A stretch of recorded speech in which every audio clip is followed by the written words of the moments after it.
Hi,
Vanakkam.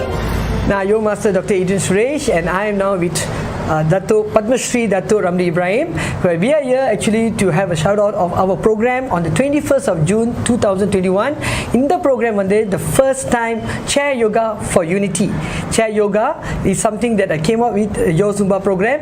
இதில் நிறைய பேர் வராங்க இந்த ப்ரோக்ராமை நீங்கள் ஃபர்ஸ்ட் டைம் இந்த சேர் யோகா என்ன தான் சேர் யோகா கொடுக்குறோம், அதில் என்னென்ன பெனிஃபிட் இருக்குது, இதெல்லாம் நீங்கள் பார்க்கறதுக்கு on the 21st of June 2021 international Yoga day. அதோட theme Yoga for Unity and Well-being. Yes. And Dato, something on the program? Yes, it's going to be held for 100 days. Yes. And today, starting from today. On Saturday and Sunday morning. Well, it's a great way to get well, even for those who cannot do real asanas, to sit and sweat for them. Exactly. That's what the whole thing is here for. Yoga for everyone means yoga for those who are also in the house, as our aunties and uncles, our appa and amma who are sitting in the house find difficult to do their body movement. So you just have to sit and sweat with the asanas that we have. And it's going to be on the 21st of June 2021 in conjunction with the International Yoga Day. So please join us and give us all your support.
Good evening, salam sejahtera, vanakkam, ni hao to all our viewers. Welcome to Coffee Chat with me. I'm Roshanee, brand ambassador for Anti-Aging Yoga and Wellness Malaysia and the host for this program. This program is brought to you exclusively by Yozum TV and Anti-Aging Yoga and Wellness Malaysia in conjunction with our 100 Days Chair Yoga Awareness Campaign by the founder of Chair Yoga, Dr. Adrian Suresh. Chair Yoga simply means yoga on a chair, as the name suggests. The vision of one man, your master, Dr. Kalaimamani Adrian Suresh, is to make yoga possible for everyone from seniors to students to children. The primary objective is to bring wellness to the public and improve immune system and general health to combat COVID-19. Hence, our tagline, good health is wealth. Many a time, ladies and gentlemen, you hear this saying, when one door shuts, another door opens. What if many doors remain shut and you have only one key, and that one key is the only key that opens one of the locked doors? The process of opening one door after another and finally successfully opening the right door may be a very draining experience for some. It may be a quick process for some, and for some others it may take a longer period of time. The journey of having many failures before finally tasting success is certainly a feat for the fittest survivor. When I said survival of the fittest, I meant not your physical strength, but your mind has to be at its fittest peak. To those who are struggling and almost at your wits' end, today's program is for you. Our title, ladies and gentlemen, for this program is Nothing is Impossible. Our guest speaker is a survivor who endured many battles before seeing success, and it was his motto in life, nothing is impossible, which took him to greater heights. You are about to be inspired with the next 1 hour. He was nominated CEO of the Year Award in 2010, nominated as key speaker for Sports Lab by Ministry of Youth Sports in 2010. He received the prestigious DIMP Award, which carries the Datuk title from His Royal Highness Sultan of Pahang in 2008 for his contribution to the development of sports in Malaysia. Our guest, ladies and gentlemen, is Datuk Radhakrishnan, Managing Director of Universal Fitness and Leisure Sendirian Berhad. He is also the President and Chairman of National Sports and Fitness Owners and Operators Association, President of Malaysian Indian Badminton Association, also known as MIBA, since 2018. He was appointed in the panel of experts for Ministry of Sports and Youth this year. From his humble beginnings, ladies and gentlemen, in Segamat, he rose to being an icon today in the sports arena. He has led his organization to becoming a company synonymous with international standards in sports, fitness, and outdoor sports industry. His virtues and integrity has taken him to where he is today. While building his organization, he has also contributed immensely to the sports industry in Malaysia.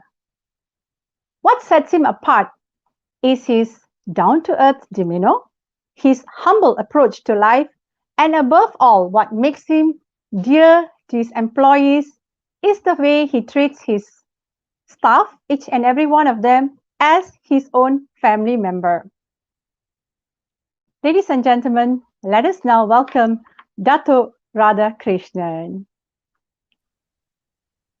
A very good afternoon or good evening, Roshanee. Wow, what an introduction!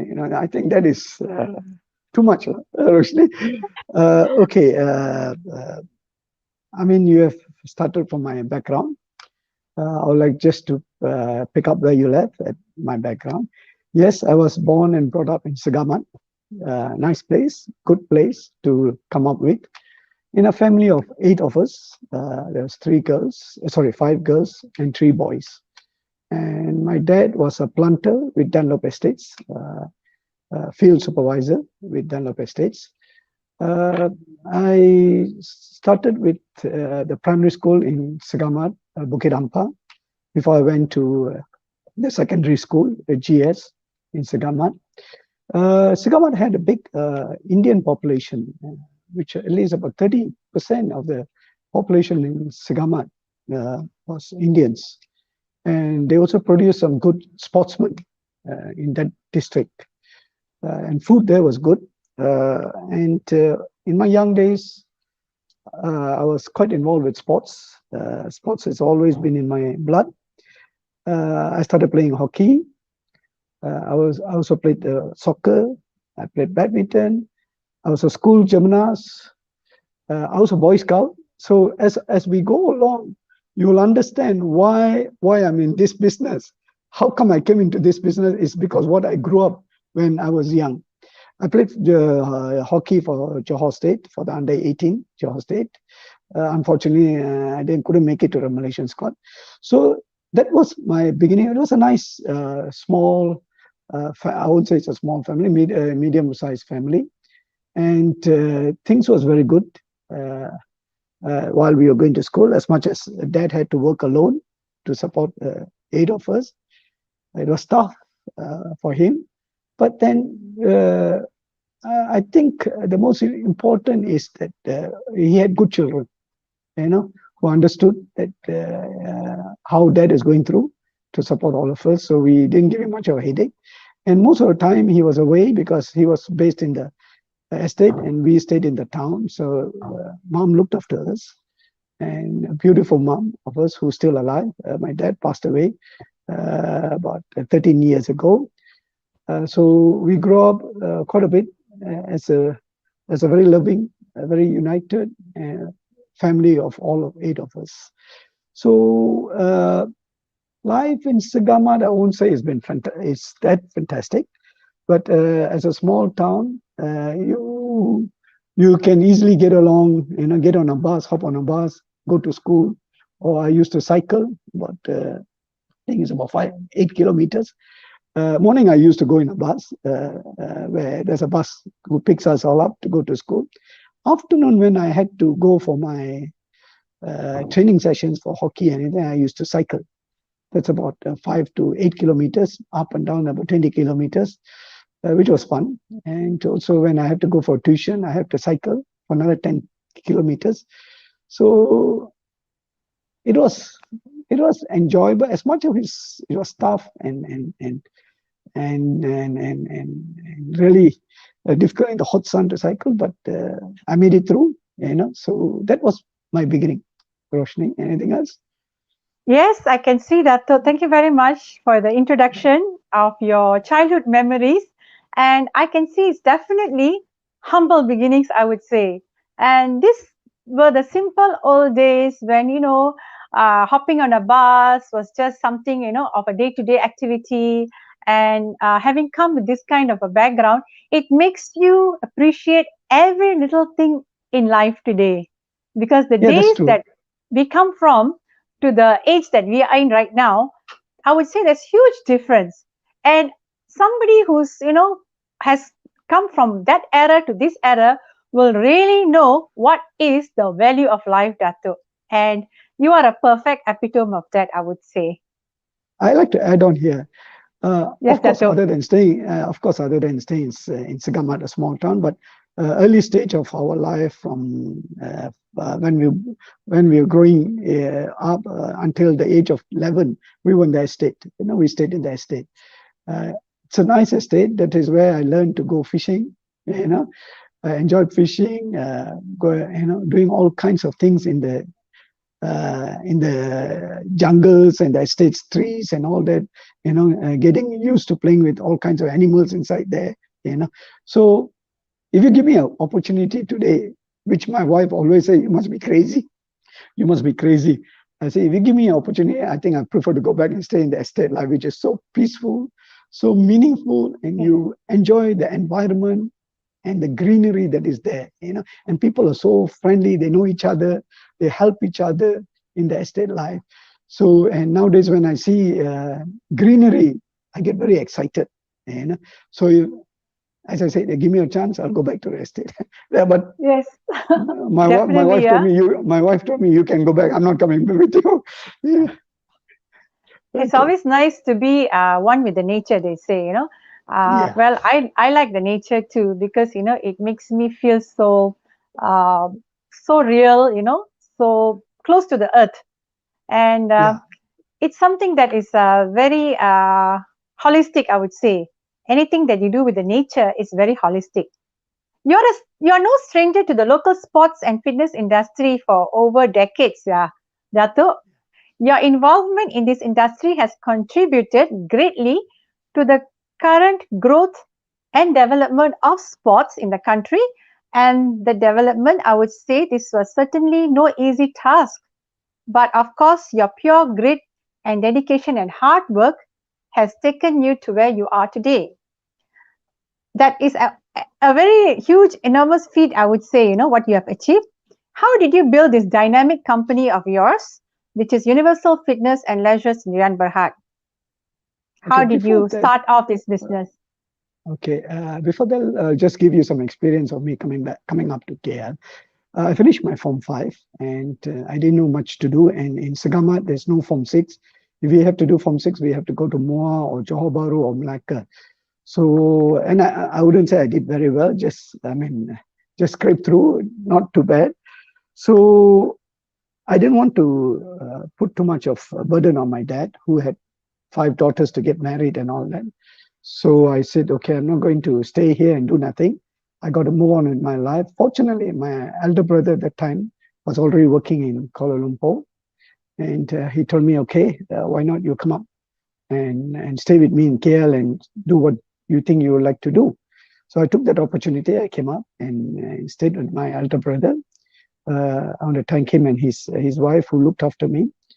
And I was still blind, I still didn't know, what to do and everything.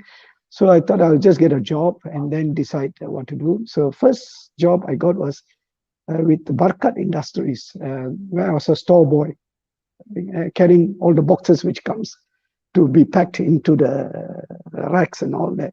So I worked there for about 2-3 months. Then I had an offer to be a general and a dispatch clerk in a travel agent. So I decided to, no, sorry, not in a travel agent, in a medical company, doing general clerk and dispatch clerk and all that. And after 6 months, I had an offer in a travel agent to be a limousine driver, a chauffeur. I got nothing to hide. So I came a limousine driver, and I was enjoying the job. After 1 year, I was told to be a tourist guide. So I said, okay. As much as I wanted to continue my studies, but the money in the tourism industry was very good.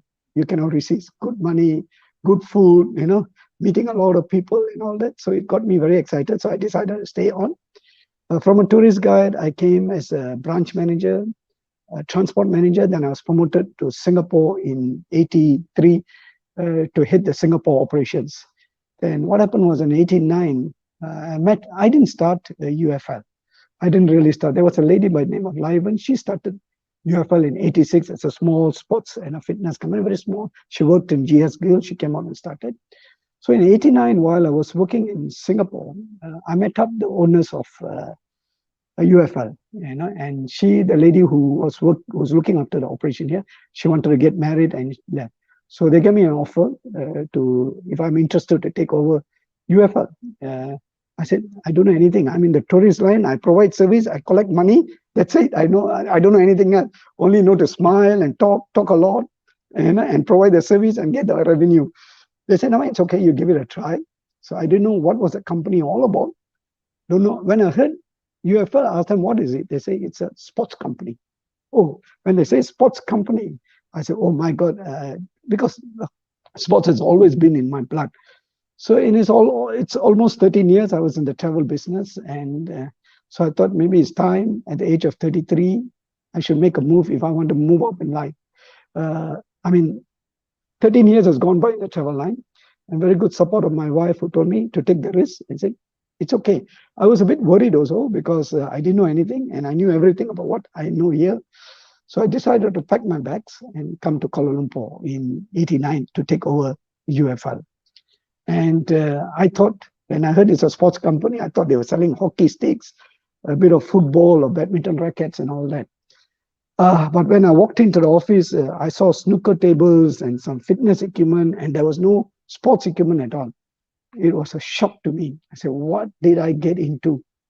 I was having a good life, good income, and enjoying everything. And now I've come here and I don't know what is this happening.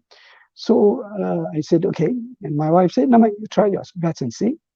So I said, okay, I'll give it 6 months and see what I can do here. Because it's a different business, because you're dealing with the market, you're dealing with wholesale, you're dealing with retail and products. You're dealing with products, no more human beings. My previous industry was all human beings. Now I'm dealing with products, how to get the products into the market and all that. And personally, I didn't know what is gross margin or net margin or P&L or balance sheet, nothing. I knew nothing. All I knew is to provide service. So anyway, I said, okay, I'm going to take a risk. If I don't like, in 1 year, my industry, the previous industry, will always welcome me back. And I can go back there and continue on with my my previous experience in the travel line. So I took up UFL in '89. Tough, very tough in the first 6 months. I had to practically learn from scratch ABC. To understand figures, how to do a costing, how to make profit, how to have enough margin to cover your expenses, how to study the P&L, the profit and loss, the balance sheet. I had to study. When I took over UFL, it was about 10 staffs at that time in '89. And they are still with me today. The 10 of them are with me, or more of them now. That's about 60, 70 of us now.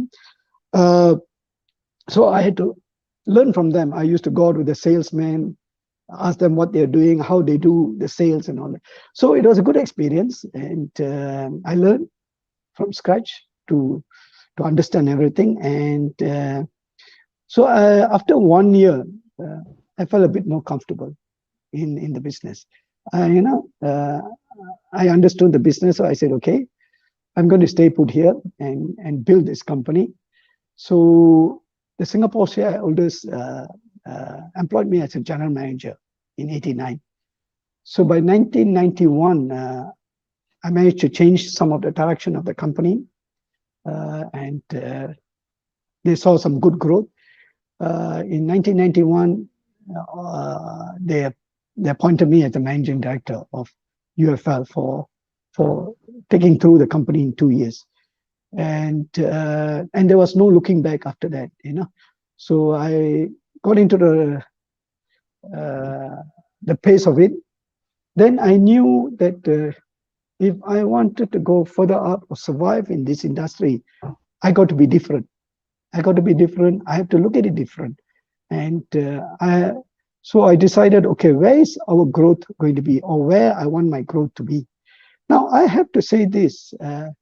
In 1990, we were fortunate in Malaysia. We opened up the North-South Highway, which today runs from Perlis down to Johor. So when that opened up in 1991-92, there were a lot of events taking place. As it opened up, more resorts started opening up, more adventure sports started opening up. So I started the company with just some outdoor products and fitness. So, but over the years, what I did, I started developing. I went into different segments. Since I knew sports very well, so I said, okay, I'll get into sports. I went into outdoor sports. I went into fitness. I went into gymnastics. I went into archery. I went into track and field. But what I did was, as I went in, the most important what I did was I followed the guideline of the Malaysian Ministry of Youth Sports projection or what they want to do for the society. So in '89, we had Dato Sri Najib as the sports minister, and we hosted a very successful SEA Games. So sports was given a very high profile. So I decided that other than bringing in new products, I need the right kind of people to manage it. So I brought in a few ex-sportsmen to manage each brand, each product, So, and I will support them from behind. So over the years, from 10 staffs, we have grown to about 80 staffs. We have about 10 showrooms. We have expanded the business. We are quite strong in the government department, in the private sector. Today, our business makes up about 30% is outdoor business, 30% is sports business, and 40% is fitness. So what I did was I didn't put all my eggs in one basket, which fortunately is smart thinking. I always said I'm not intelligent, but I'm smart. Till today I say that I'm still smart. So I managed to created 3 baskets. So these 3 baskets of business is how we survived during the crucial times, the 1998 Asian economic crisis, when a lot of companies went bust and our currency got devalued. So fortunately, at that time, we had the Commonwealth Games, and I got some big order, whereas my sports and outdoor business was going down. So fortunately, the Commonwealth Games came in and helped us out. So every time I look at new areas, you see, I always believe you shouldn't rest on your success, on your laurels, because that will one day catch up with you. So every time I know I've come to one level, I say, okay, what should I do next? Where should I be next? And I want to be different. And that's what UFL is. We are different from all the other players. We have good management staff, we have good professionals, we have ex-sportsmen, we have good products, what the market needs. I brought in products, what the market needs at that right. I was at the right time, at the right product, with the right price, with the right people. And that's how we grew the business, to a $30 million business a few years ago. I think I said a lot of it. So actually, you've answered whatever questions I have, you've answered everything in advance, which is fantastic, Dato, because there's absolutely so much that you have to share. And the fact that you came from a different background to where you are today, at the age of 33, you started this company, and you certainly were instrumental in adding the icing to the cake, because what you went through, your background, and you are in something which is, I would say, a new territory for you, but you did not back down. I mean, you just kept going forward, you see.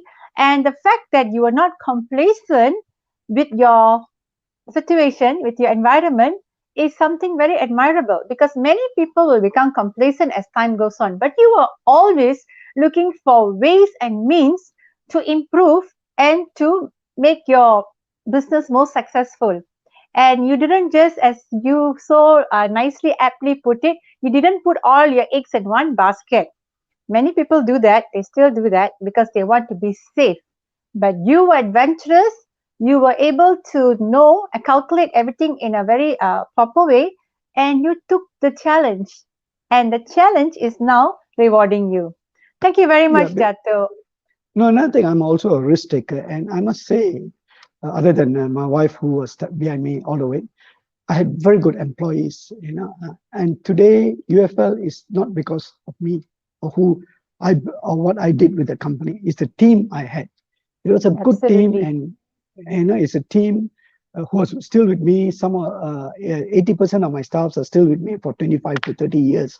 And that team, I gave them a lot of guidance, supported them, and I was there for them. I worked with them. I never treated them as employee. I was always there for them. I'll go out with sales call. I'll bring in sales, give it to them.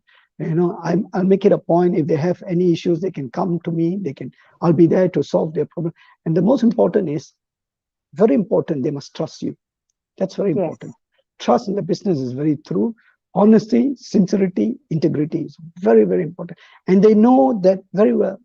If they deliver, I'll take care of them. And the beauty about UFL, all my GMs, they were not from university graduates. I mean, I'm not ashamed to say this, all started with me in the junior level as sales executive or promoters. What I did was, every time I had a vacancy in the company, I didn't look out of it. I looked inside first. I looked at who I can move them up, not looking from somebody from outside to come in.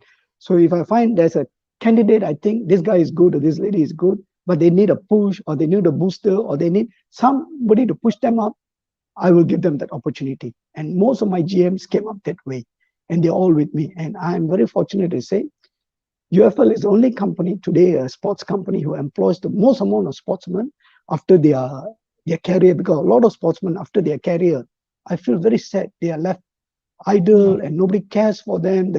How much of contribution they've done for the country, but nobody takes care. So I know, as an ex-sportsman, I feel it. So I give them an opportunity. I have people like Mutaya, Dr. Malik, Anbarasi, a few of them, Rizan Ismail, all represented the country in lawn bowls, in archery, in bodybuilding, in track and field. They're all with me, and they run their division by themselves. So, and there's somebody, in this company, and we are the only company which we have 35% Indians, 35% Malays, and 30% Chinese. It's a truly 100% Muhiba company, and that works because in the industry I am today, I work with the government sector, I work with the private sector, I need IT people. So I use each individual race for their strength, where they should be, utilized or not utilized, where they can expose their strength. Thank you, Dato. You certainly led by example, leadership by example. And to viewers who are watching, we are talking to Dato Krishnan, and we are going to take a short coffee break now, and we're going to show you a little bit of background of Dato with a short video of him. We'll be back soon.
The energy of divinity is all around us.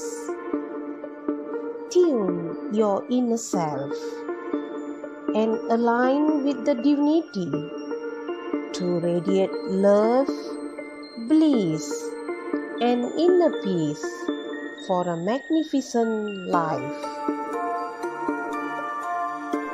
Your inner divinity is the path to soul purity.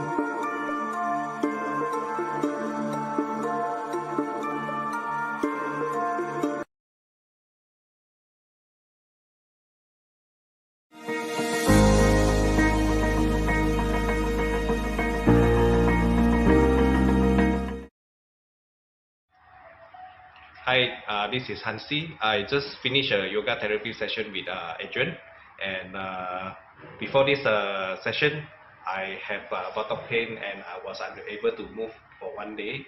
But after just 1 hour of therapy session, I can now actually stand up on my own and walk without any support. Can you walk to the crutch that you took? Show how you were walking earlier. So this is the walking frame that I used yesterday and this morning. But after the session, I no longer need the support. I can walk. Yeah. So you feeling good? Thank you, Adrian. Yeah. Thank you. Very good.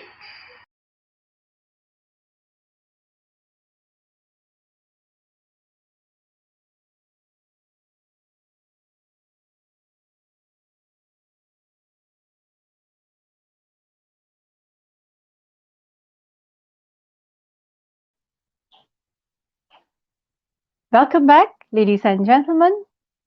We are talking to Dato Radhakrishnan, Managing Director of Universal Fitness and Leisure, with our title, Nothing is Impossible.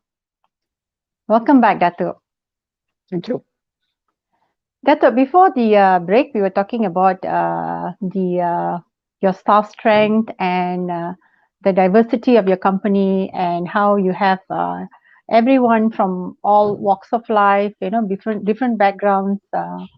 All of them are, like a unity team for you, At a time when most fitness venues have been closed due to the ongoing lockdown movement control order due to the current pandemic, venue operators can now be represented at a national level. The Registrar of Societies has given green light for the formation of National Sports and Fitness Venue Owners and Operators Association. And I would like to congratulate you, Dato. You were elected as President and Chairman of National Sports and Fitness Owners and Operators Association. How did this idea of forming this association come to your mind, Dato? Actually, what happened was when the pandemic hit us hard. I mean, every industry, aviation, travel, tourism, hair salons, also the sports industry was also badly affected. A lot of gyms also was affected. This was last year. So many people thought only it is going to be maybe 1 or 2 months, then everything will be back to normal and all that. So initially, everybody didn't make any big issue, or there was no big issue.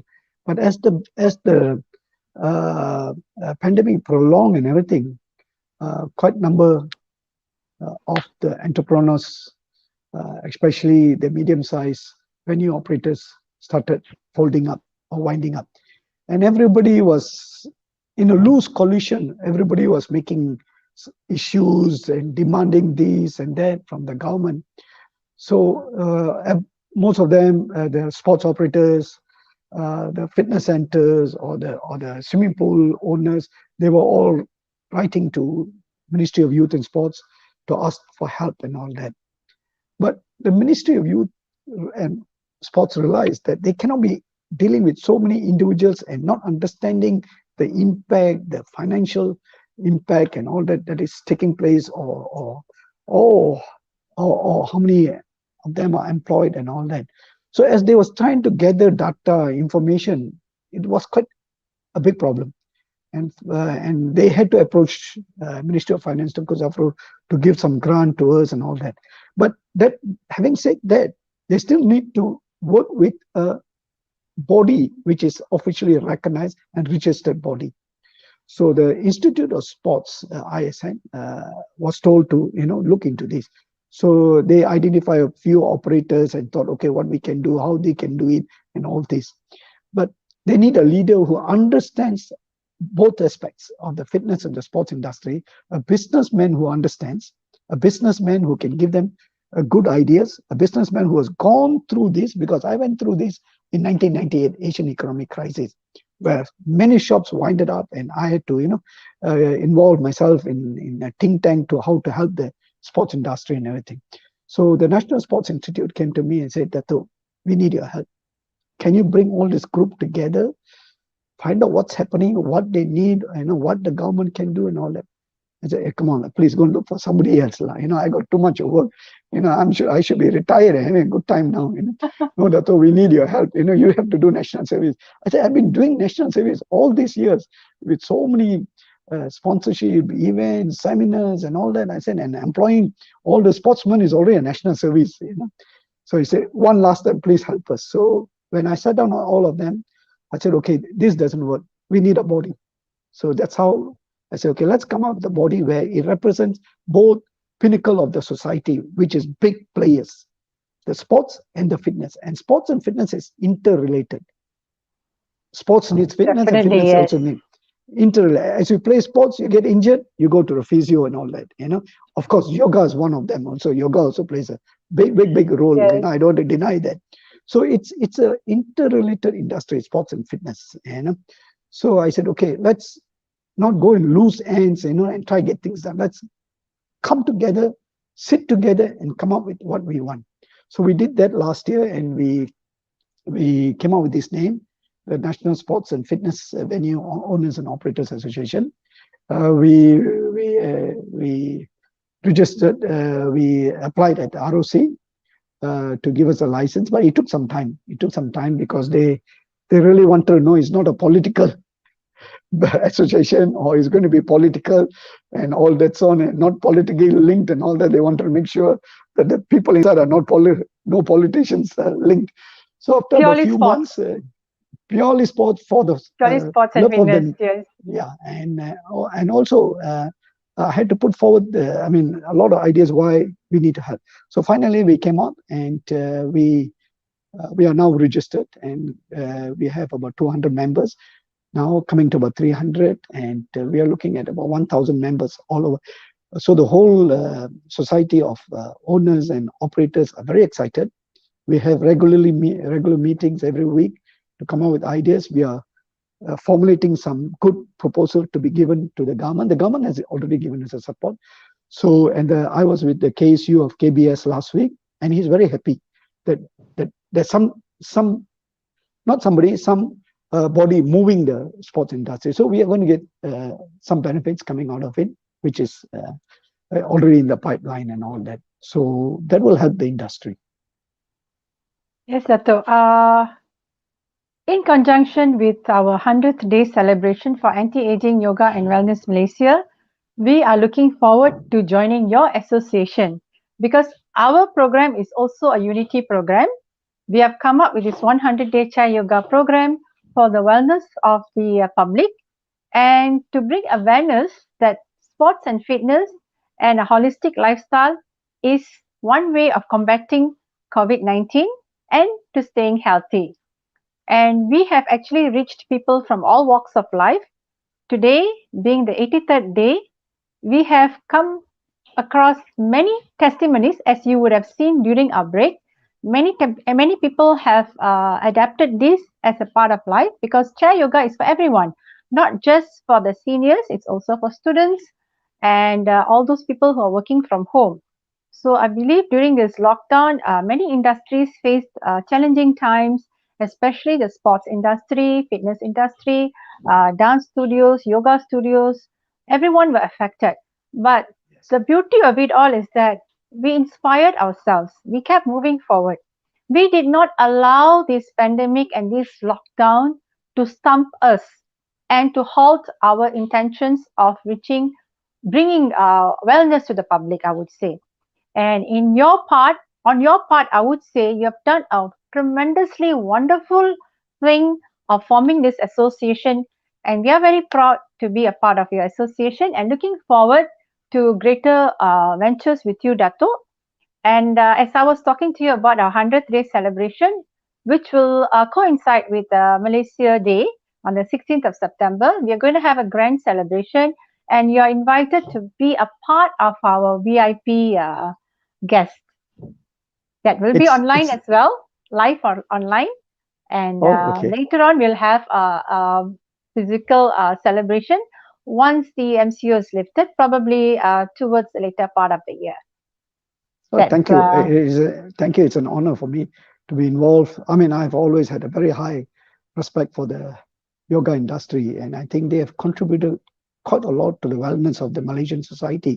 So it's the right time that we all work together for the benefit of our nation and the people. Yes, certainly, Dato. You seem to be a very active person yourself, having a keen interest in hockey, soccer, gymnastics since your school days, and having represented your state and club level as well. So nowadays, how do you keep yourself fit, and do you have a regimented fitness routine? A good question. I mean, I must walk the talk, Yes. because if I sell these products and I don't do walk the talk, that means I'm just another scrupulous businessman, unscrupulous businessman. So I mean, I played hockey and everything, and also was the vice president of the Malaysian Hockey Confederation for 8 years until I stepped down about 2 years ago.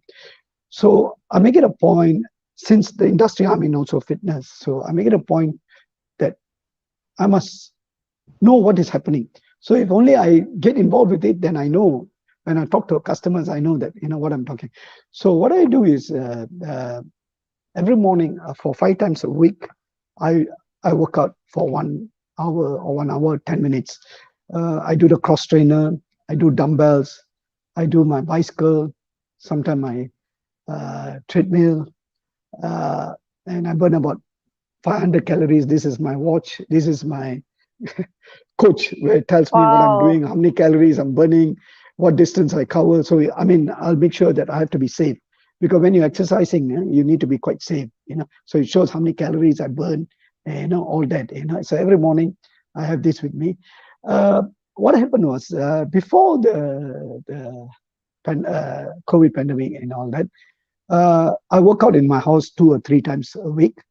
Then another 3 days, I'll go to the club. I'll go swim. I swim for about 1 hour, or I'll go to the gym and carry weights and all that. And when I have time, I go trekking and hiking, and used to enjoy a bit of diving those days. But now I can't do that much of it. So I love the outdoor. I walk a lot in the parks and all that. So it really builds my confidence, makes me feel good.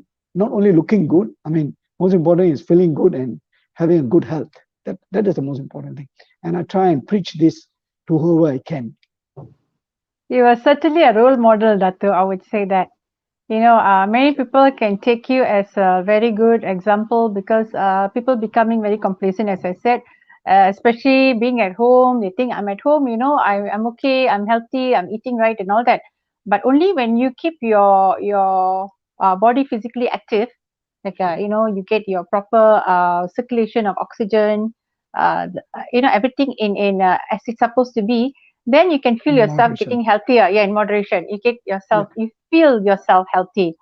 Otherwise, Another staying at thing, home cooped up, no oxygen. yeah, Where do you get your oxygen? You have to go out. Sorry, Dato, you yeah. were saying?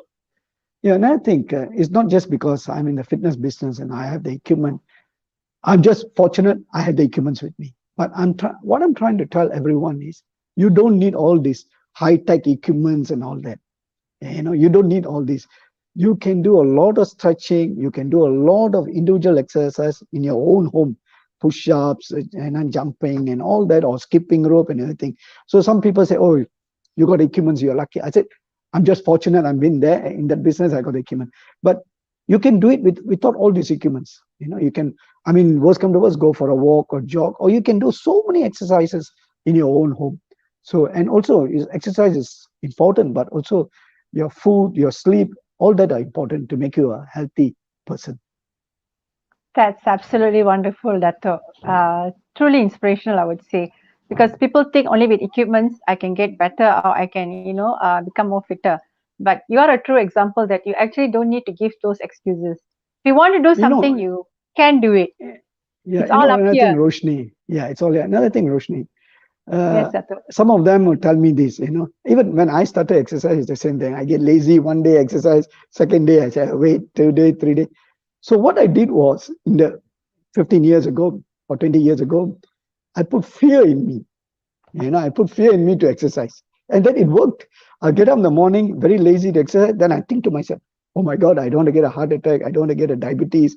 I got to do something. So that will push me out of the bed to go and do something, to exercise. So sometimes fear is good, to push you, and then you go on with your pleasure. Wonderful, Doctor.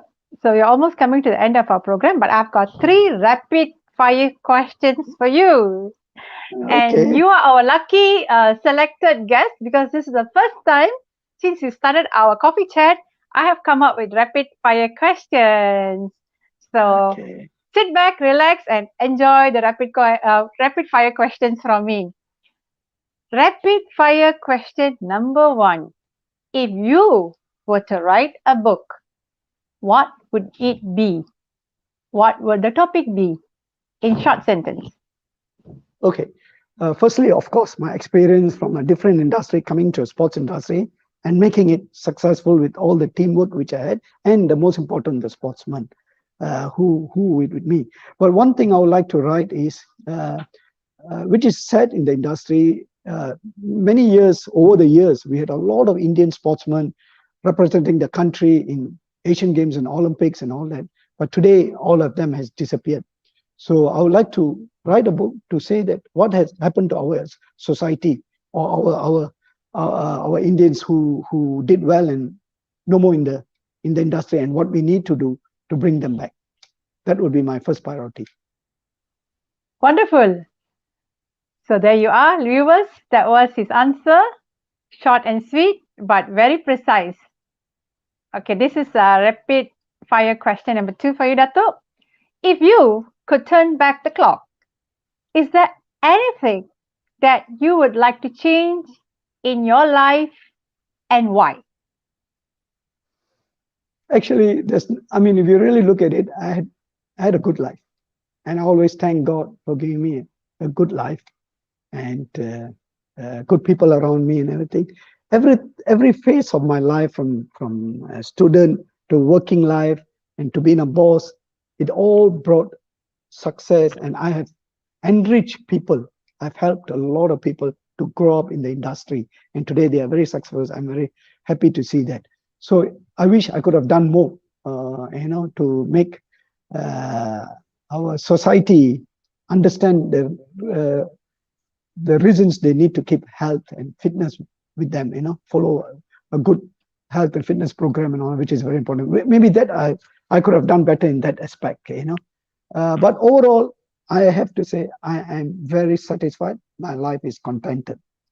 So there's nothing which I feel that I could have done better. I think with what I was given, with what I knew, I did the best what I could do. And I always told this, and I'll tell this to everybody: do what you know best. Wow, that's simply phenomenal. Do what you know is best, because that's the only way you can deliver your best as well. Fantastic, Dato'. So we go to rapid fire question number 3, which is the final question for you this evening. Suppose you come across a young man who's just starting out his career, and this young man is in a world of big players, the movers and the shakers starting out, and he reminds you very much of yourself 30 to 35 years ago. What would your advice be to this young man? Okay, when I started 30, 35 years ago, without even a degree, a university degree, or having a very high level qualification, we just need to work hard, study. Work hard, be honest, and we can come up. But today, that it's a different scenario. You must understand, today you need the right tools to be successful. You must be qualified, educated enough to understand what you want. Firstly, you have to decide what you want in your life. Do you want to be a professional, or do you want to be a businessman? Okay, professional, okay, there's a lot of opportunity. For business, there's ups and downs. Professional life is much more easier to come up than the business one, because business depends on the environment, on the market. It depends on what product you have and everything. So you must keep up with the times, not only with what's happening in Malaysia, worldwide. What is happening worldwide? What's happening in America? What's happening in other parts of Europe, so that you bring the trends over to be here, and you be a trendsetter. You must be a trendsetter. That's what I did. I For me, I always believe that I must be a trendsetter, I must be the leader, and the rest follows me. So when you do something, you have to be a trendsetter. But today in business, it's not that easy compared to a few years ago, because as the pandemic has affected, so it takes some time, So today, if you want to get into business and during this pandemic, make sure, as I said, don't take out all your reserves and put it in, because if you fail, then you have a problem. So always, if you want to get into business, just put what you have, about 50%, keep 50% in case, because business is all about success and failure. Okay, and you must be able to accept that. I've gone through failure, I went down, but I decided I'm going to stay on, I'm going to fight the battle, I'll finish the battle which I started, because the most important, you should enjoy what you are doing, what you want to do in your life, and you must have a passion. This is the most important for what you want to do and what you want to achieve and how you want to be successful. And always remember this: if you go up the ladder, either in the professional line or the business line, never forget your roots, where you came from. Till today, I'll never forget, I'm still an estate boy, a small town boy. I'll never forget your roots, because once you forget that, then you lose all the fundamental and all your integrity in you. So never forget your roots. Yes, Dato, I totally agree with you. Roots makes us who we are today. So you have been very and humble. Have a passion Yes, for what you do, because the passion will drive you. I can see that your passion really guided you to where you are today. And not only that, you are very grateful to everyone who contributed every little thing to your growth, and vice versa. And I can see that your staff and your employees hold you very dear because of your down to earth demeanor. And I'm sure treating them as your family has made them more loyal than they ever thought they could be. And I Your was life never a story. person. No, I was never Sorry, a person Dato. who was. I was never a selfish person. I always, whatever I learned, Share. whatever I experienced, I've always taught to everybody. And I was a man who was willing to, teach everybody. And if somebody goes up and do well because I taught them some little tricks, I will be very happy.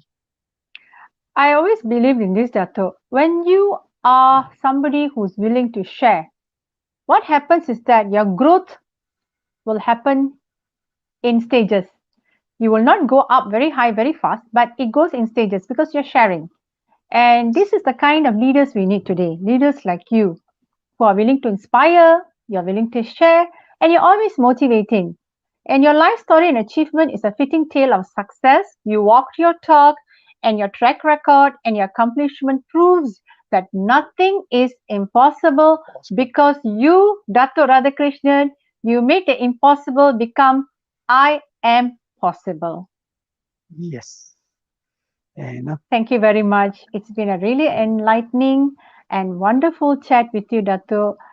We have learned a lot of valuable tips and lessons from you, from your life experience, from your achievement, from your humble beginnings, and you are totally a real Malaysian role model. Anak Malaysia, I would say. Demi Malaysia. And really For the looking love of forward. Malaysia. Really looking forward to having you in our 100th day celebration and being part of your association. Anti-Aging Yoga and Wellness Malaysia is indeed proud to have you on our coffee chat show this evening, Dato. Despite your busy schedule, we are so honored to have you here with us, and we do wish you a wonderful and pleasant career advancement, and all the best in your future endeavors. And before we conclude this show, any parting words from you to our viewers, Dato? To all your viewers, I think you have a fantastic show which is going on, a coffee chat. And in these times of pandemic, where everybody is feeling out of place and miserable, listen to coffee chat, and your life will be inspired.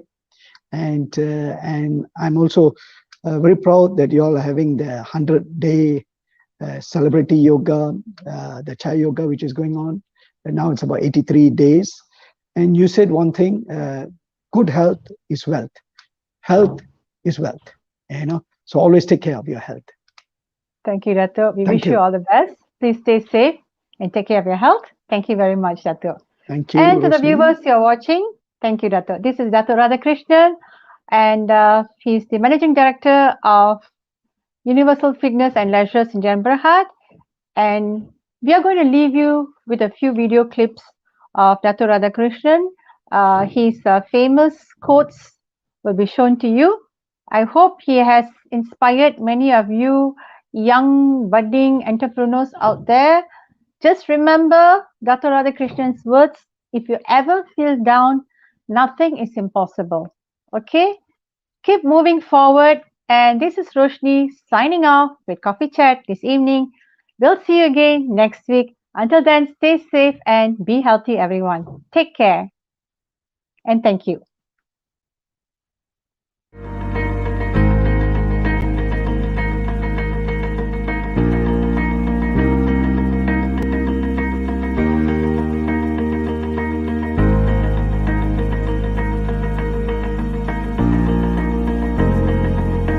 Wave Beats Music.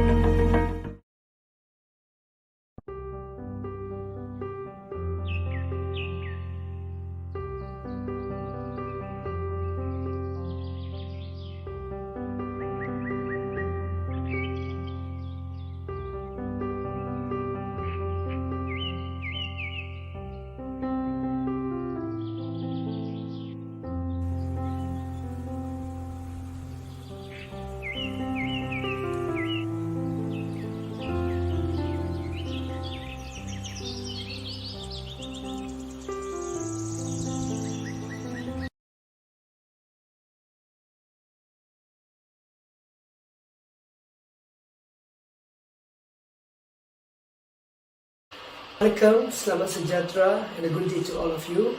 Hi, I am your master, Adrian Suresh. I'm actually head of consultant therapy in the Malaysian Association of Natural Medicine and Practitioner, and we are actually doing a lot of wellness program, as well as I'm a yoga instructor.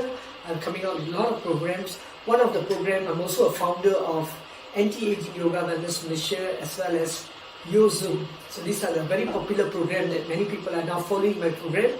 And what is the most important now is good health is wealth. So for those who are really looking for a good health but having issues that don't know what to do during this COVID-19, the pandemic is just around, everyone is really tired, not going out from your home, staying in the house, know what to do. Well, this coming Sunday at 8 a.m. we are having a public yoga program in Zoom, and it's actually a paid program. It's only 10 ringgit. RM 10 ringgit for the whole program, which is going to run for 40 minutes. It's going to be the beginner yoga of how you can practice yoga in a very simple way. So for those who are interested, please do contact myself, Dr. Adrian Suresh, and my center name is Anti-Aging Yoga Wellness Malaysia, number 0163282710. Here, the topics that we're going to go is, we're going to teach you how to do a proper breathing. It's called the pranayama, the right breathing techniques, how to do a proper meditation. Many people are still asking what is meditation or how to do meditation. These are the techniques. And asanas. Asanas are yoga postures which can help you to balance your body, mind and soul. Yet all these things are given very simple in a way that anybody can pick up. So please join my program this Sunday 8 a.m. in the Zoom. Thank you.